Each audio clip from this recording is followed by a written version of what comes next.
Del ল্যাপটপটি Windows দেওয়ার পরে দেখেন নো বুট ডিভাইস ফাউন্ড, প্রেস এনি কি টু রিবুট দ্য মেশিন বলতেছে।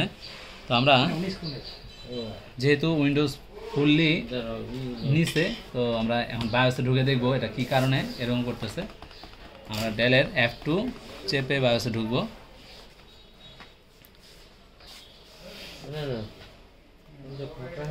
ঢোকার পরে দেখেন বুট সিকোয়েন্সে আমরা দেখতে পাচ্ছি যে এখানে লিগেসি আছে। ওকে, এখানে লিগেসি আছে, বাট আমরা ইউএফআই কিন্তু বুট করছি, তাই না? আমরা ইউএফআই বুট করছি, তাহলে ইউএফআই আমরা সিলেক্ট করে দিই এবং এখান থেকে অ্যাপ্লাই করে দিই এবং এক্সিট করি। আরেকটা জিনিস আছে এখানে, যদি না হয় সেক্ষেত্রে আমরা যাবো হচ্ছে পোস্ট বিহেভিয়ার পাওয়ার ম্যানেজমেন্ট কি পোস্ট বিহেভিয়ার পারফরমেন্স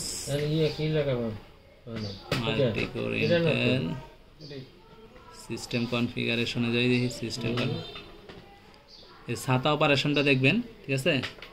এটা যদি ডিজেবল থাকে বা অন্য কোনো কিছু থাকে সেক্ষেত্রে এরকম করতে পারে।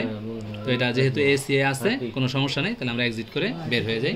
দেখি এখন উইন্ডোজটা রান করবে, ঠিক আছে? এখন উইন্ডোজটা রান করবে,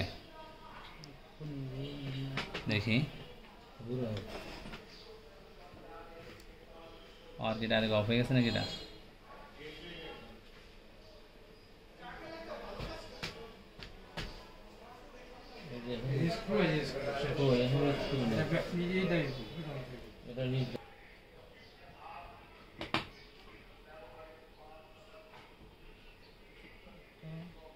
লোড হচ্ছে এখন, কিন্তু আর মেসেজটা দেয়নি।